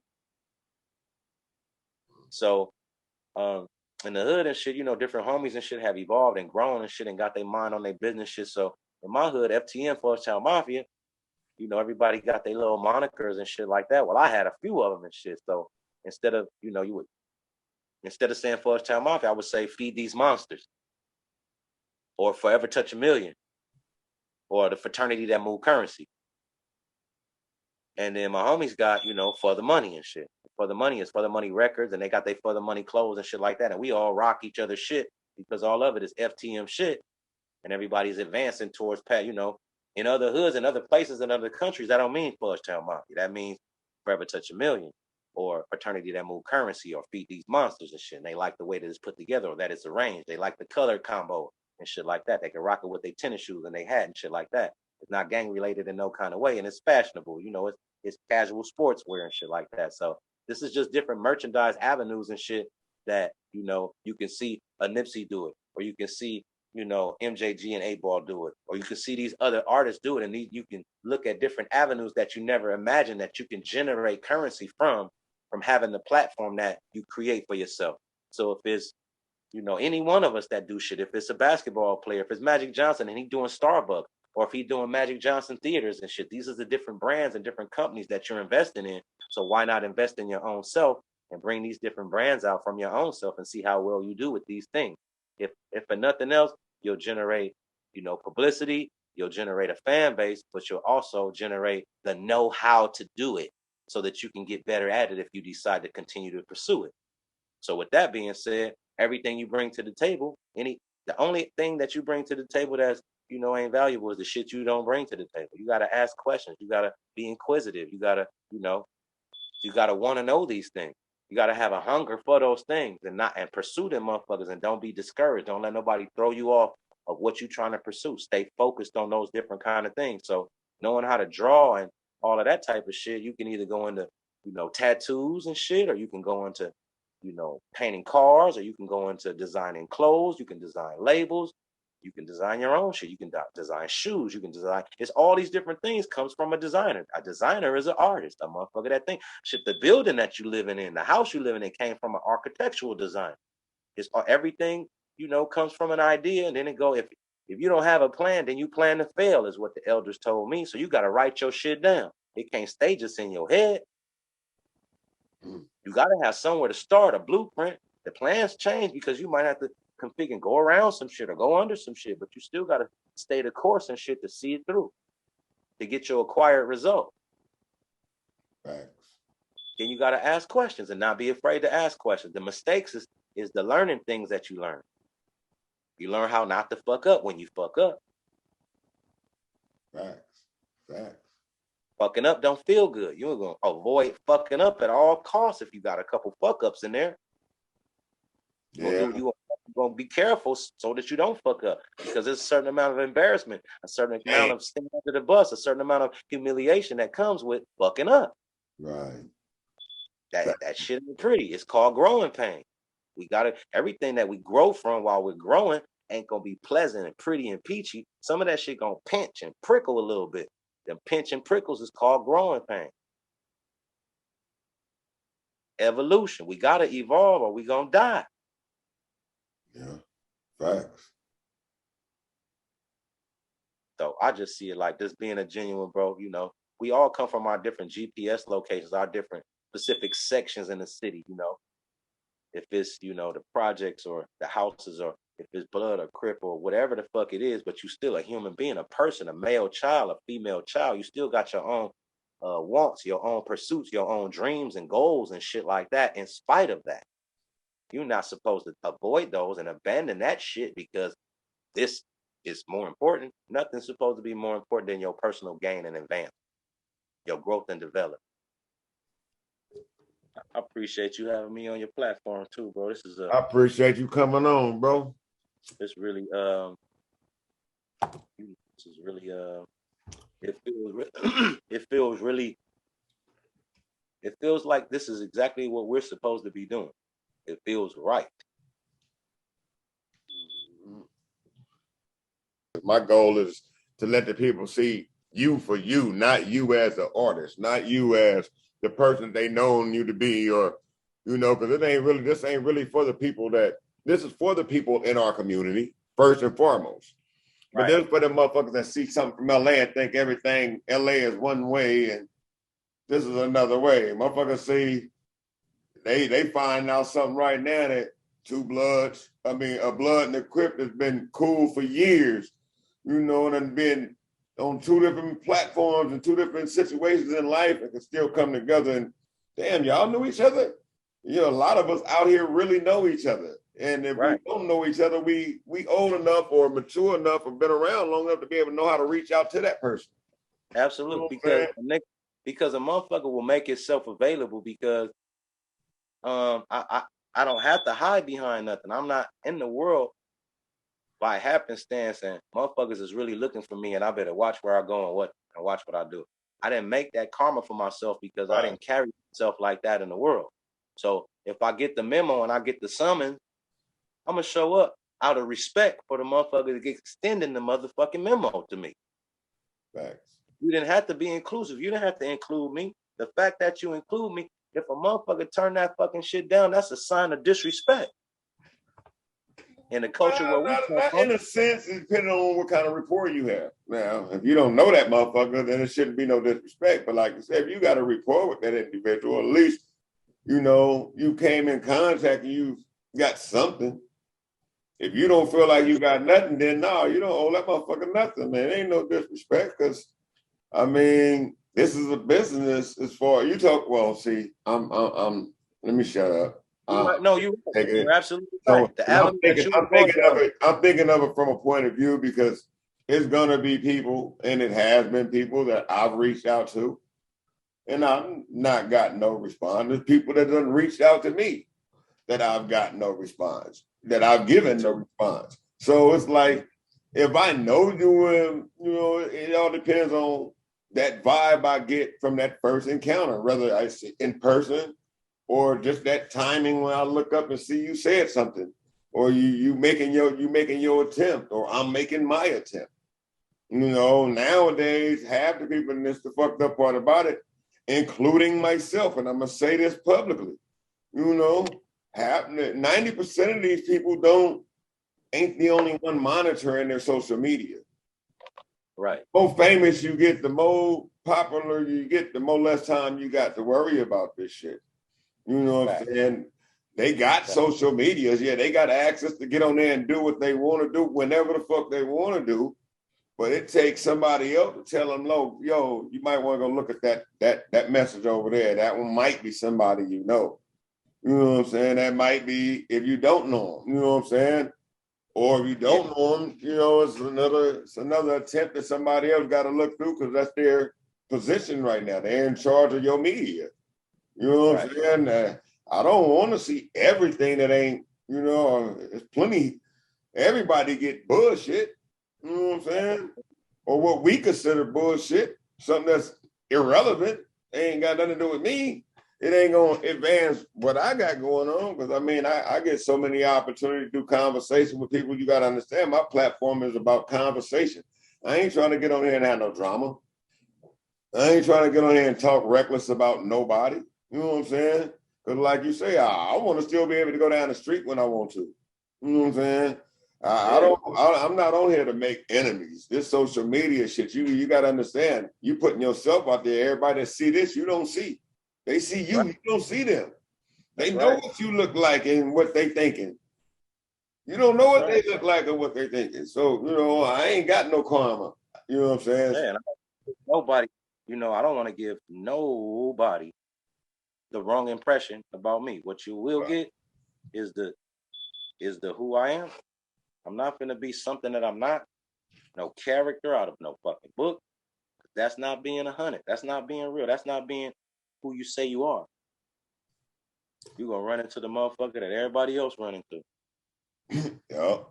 Our energy is going to depict the playing field that we play on, how we engage. We can either respectfully engage and be, classy about the shit, dignified with dignity and respect and shit, and establish a rapport, or we can respectfully decline. So let me ask you, what do most people misunderstand about Bronco?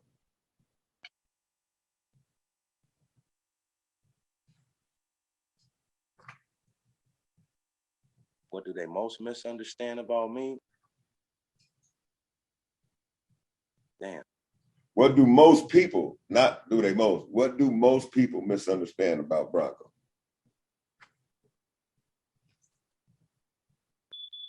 That it's so much more to what you see him when you see him. When you meet him, you would really want to sit down and have a conversation with it because it's a whole lot more to that dude than just what you know. What motivates you to get up in the morning and start your day? That I'm still here, alive and well, breathing with all my limbs and everything, and I don't ache or pain when I'm getting out, and that is some sincere motherfuckers that got a chance to get born and be in the world that actually depend on me, that's tied to me directly, but the sense of responsibility that is something still here that I got to do. Even if that's be the example that motherfuckers need to see that everybody ain't fucked up from where we come from, especially my neck of the woods where I come from. We got some other things that we bring into the table other than just some mayhem and some mischief and some bullshit. These bandanas don't say who we are. It just tells you where we come from. It gives you an idea of what to expect, but you really have no idea what to expect. You got some motherfuckers that come from the culture that we come from that can run Fortune 500 companies and shit because they're that brilliant. And he might say cuz in his words or blood in his words. And he might be familiar with that way of life, with that culture and shit like that. You're not supposed to discredit those people because of they didn't go to an Ivy League college or they didn't go to MIT. Doesn't say anything about his intelligence or his, or his vernacular and his choice of words and how he's able to convey his messages and shit like that. This motherfucker might come up with the cure for the corona vaccine, and he might be a Crip or a Blood. You gonna discredit him because he a Crip or him being a Crip or a Blood is more important than the cat that he saved out the burning building or the old lady that he walked across the street, right? Fuck that. That's where I'll be coming from. Okay. I'm determined to show the rest of the world that the people that come from the culture that we come from, this Crip and this Blood culture, we some brilliant motherfuckers, profoundly gifted in different areas and shit. And whether you acknowledge this shit or not, we're gonna acknowledge one another. Facts. Facts. With that said, what are the best resources that helped you along the way? The best resources was your connection with the people that you fuck with. Your relationship and your rapport is everything. Your rapport with a person and your word has to be good because your word can't be compromised. It doesn't have a dollar amount. It doesn't have a fixed consequence to it or whatever. If I give you my word, that's what it is. That's like a promise that nobody else can't keep with you but me. And if I don't keep that promise, that bond between you and I, then how we get out with each other is going to be compromised based on me not upholding my part of the deal. I got to uphold my part of the deal. And that's to be who I say I am all the time and not some of the time. That means show you the real me. The me that my nana and them know, my grandmama and them know. Some people respectfully decline and only let you go so far. But if I'm a fuck with a motherfucker, I'm a fuck with a motherfucker on those terms right there, because that's why those of us that's real, we take betrayal to the heart, because we coming from the tender parts of the heart to even let you in my circumference. Facts. Facts. So who are 3 people that have been the most influential to you? My grandmother, my mom's, and my uncle. What's one thing you wish you known when you begin your career? I'm sorry, can you ask that? Can you say it again? What's one thing you wish you have known when you began your career in music? One thing that I wish I would have known when I began this career with this is a lot of times I say to myself, man, I wish I would have known that, things was going to turn out like this.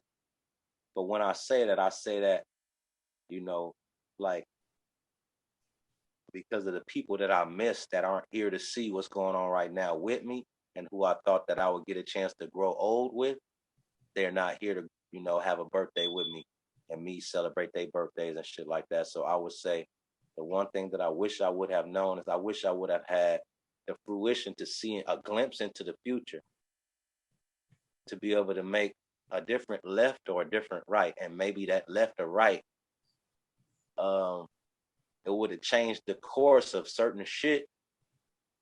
Just hoping, in my heart of hearts, like, damn, I wish the homies, that's just about how much I miss the guys that I feel like should still be here. They deserve to be here too, because those guys that ain't here, the rest of the world got robbed of a treat, in my opinion, because I knew them.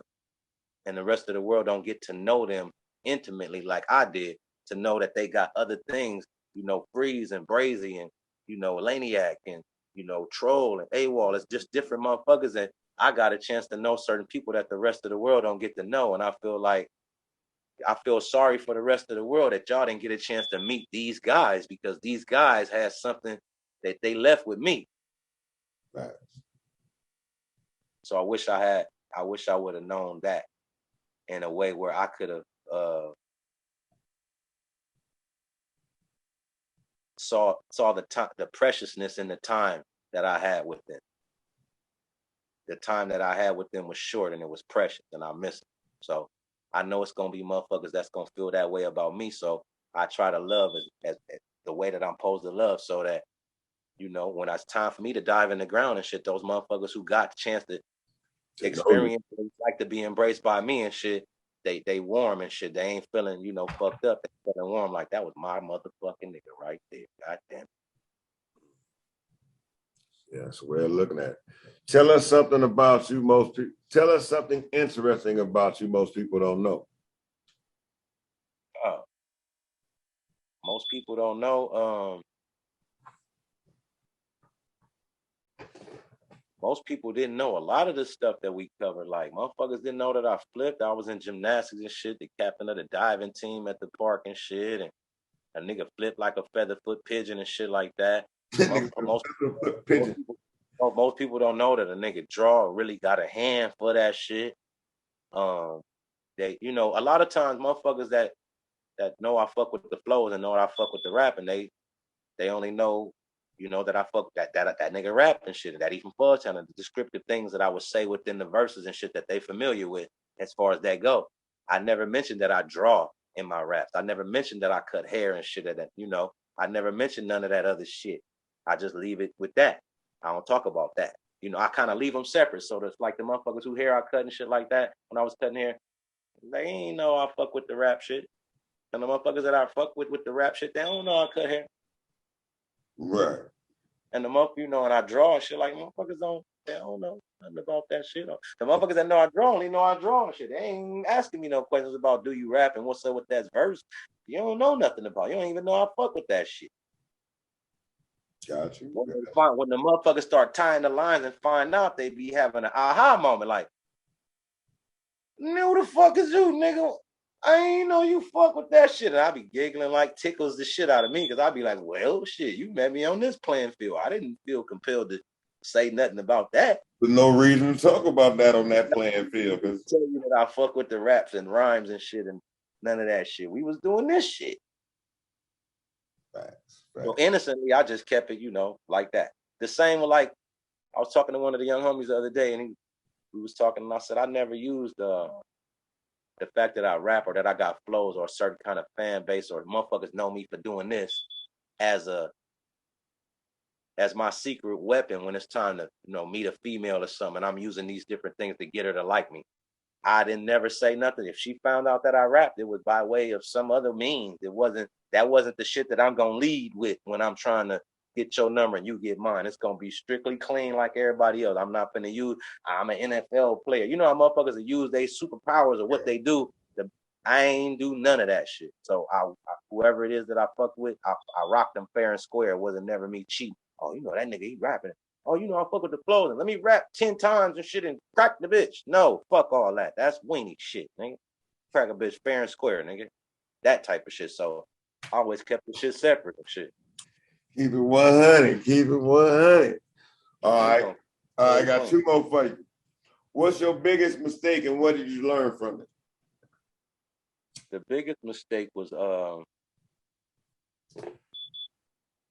thinking that I know all about what I need to know, not knowing that I don't know all that I need to know, or thinking that I know enough and what I don't know, I'll figure it out. Yeah, that's true story right there. Because you get a little cocky, you know.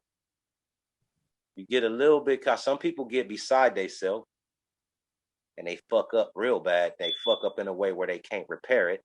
And then some people, you know, they get a little cocky and then, oh shit, I better not do that shit. That look a little iffy right there. I mean, knock that off. But that don't look promising. Shit, you know, sometimes you can have the intuition to knock off your shenanigan before you fuck yourself up type shit.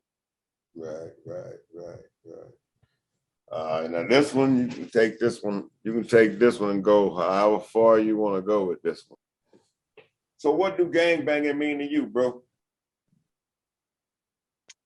Well, right now today, gangbanging it doesn't mean what it meant to me and those of us when we was growing up in my generation. It doesn't mean that same thing, because those of us that are in my generation, they suffer from some of them same ailments and them same, at war with their own self type of shit. So what it meant to me growing up was it was us. It was, and what I mean by us, it was the kids that grew up on the block with you, and the next block over to the left, and the next block over to the right, the next block over. All of us kids were familiar with each other because we played together. We walked to school together. We lived on these blocks together, and this is our block. This is our community. These 4 or 5 in that direction and 4 or 5 in that, however many blocks it is that you kids congregate and do y'all. Everybody you play hide and go seek with and Johnny struck a match with and all of that. Y'all got a certain kind of brotherhood with one another, sisterhood. Your homeboy sister, that's your sister too. If you don't like her and she don't like you, then y'all become sister and brother too. And so there's a certain kind of y'all look out for each other kind of thing because y'all familiar with each other, and that's supposed to grow with you as y'all grow. Some people, unfortunately, we outgrow them, and some people we grow apart from them, and that caused division in the ranks and shit from what I've seen.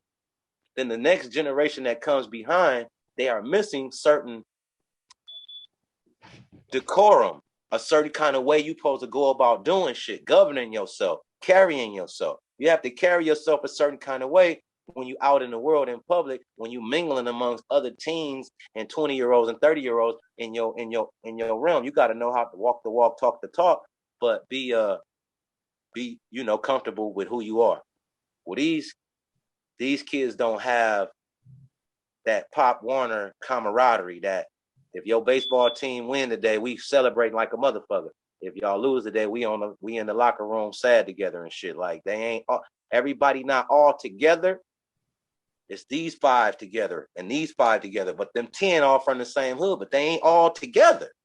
They'll feud with the same motherfuckers because they at war with them, but they don't fight together, eat together, get money together. They separate and shit. It's division there. It's favoritism within the hoods, within the ranks, within the ranks of the motherfuckers that's growing up. It's favoritism and shit. It's envy, it's jealousy, it's resentment and shit there that shouldn't be there. And without the participation, without the big homies, the older generation, the motherfuckers that should be there, that probably don't still live in the hood, probably in the pen, probably on dope, you got to be seen in a certain light by the younger generation in order for them to seek your counsel. In order for them to come for you for wisdom and your advice, they have to see you in a certain way in their head. If they see you as a basehead that ain't smoked in 20 years, but you're still a basehead from what they remember, then even if you ain't smoked in 20 years in their eyes right now, you sober with 20-year chip, you still a basehead to them.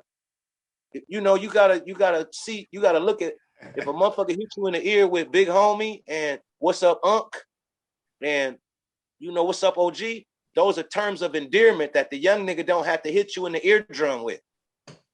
If he hits you with those kind of things, there's a certain kind of admiration there. There's a certain kind of fondness there for you.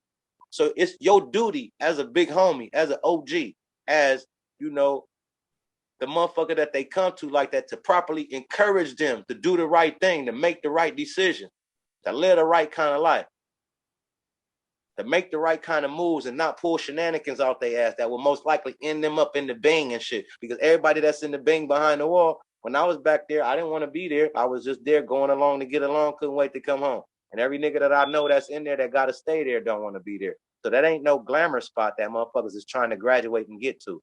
So you don't want to encourage a motherfucker, your nephew or your homie nephew, or even if he ain't none of one of your homies' nephews, but he a young nigga from the area that you growing up in and he represent that area, you don't want him to represent improperly out in the world. You want him to be on his best behavior, to show dignity and respect and decorum and shit like that. So that, you raise the bar and shit of the expectations of the outsiders that come in contact with the people that come from your tribe, that come from your village. Properly assist them with the, you grow, we gotta evolve and come past that caveman ass punk ass shit that got motherfuckers where they stunted their growth and they got us, it take us back 100 years as a black people as a whole and shit. We gotta advance and be the representation of all our people at all times. Other people is watching. Facts. We got to show them by example, because some niggas, you can tell them and they can take it and run with the information. And then some niggas, you actually got to hold their hand and walk them through it. And it ain't nothing wrong with that, because some motherfuckers is more visual and some motherfuckers is more hands-on. True. The shepherd got to first remember that he is in service of the motherfucker sheep, which is why he'll lead the flock to go grab the one that he lost. He's in servitude. He's in service of these motherfuckers. He got to secure their safety and shit. All of us are like that when we on post, and we got all our faculties and we focus and all that. Fuck you look like sitting up trying to be the mastermind kingpin and fuck up and do some stupid ass shit and get everybody the evil eye that we already get. We gonna get the double evil eye because you fucked up. You trying to come with the pinky in the brain type shit. You gonna fuck up everything that's already fucked up that can't be fixed by the motherfuckers that we trying to figure out how to make sense of the fucking shit in a disarray. Yeah, because there ain't no manuals to this shit. You feel me? We ad-libbing like a motherfucker. Least you can do is put your best ad-lib on, motherfucker. Keep it moving, man. God damn it. You might have to reach back and grab a motherfucker and pull him up, shit. All right. Or a motherfucker be reaching down, grabbing so you can grab a hold and pull you up. That's how we supposed to do. Get each other in position.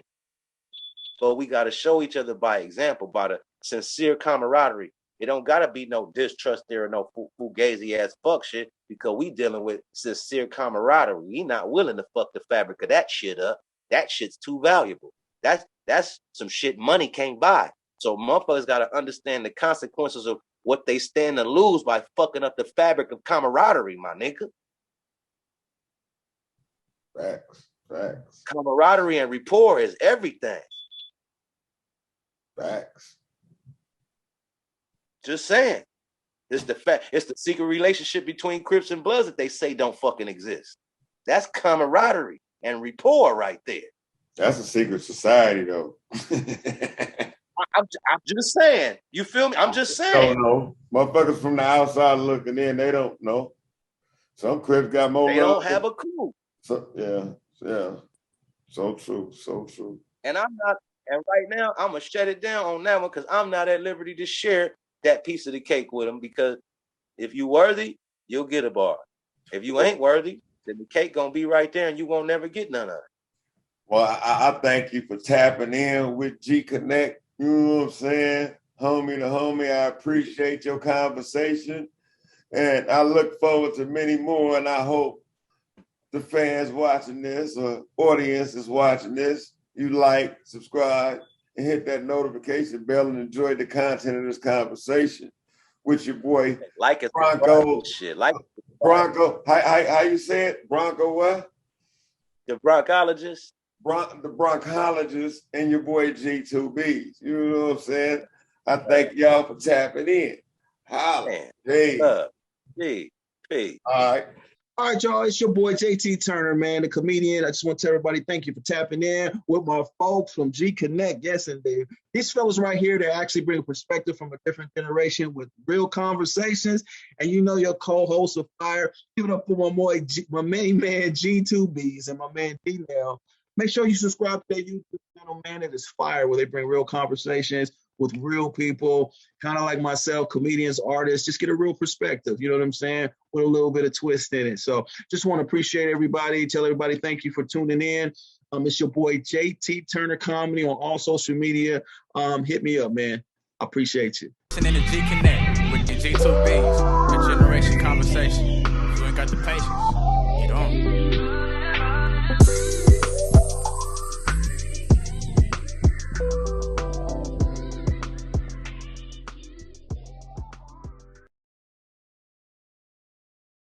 Now we good. I can end it there. But now I want to say two things. Hey, that was good, bro. I appreciated all of that, man. You know what I'm saying? I'm gonna break some shit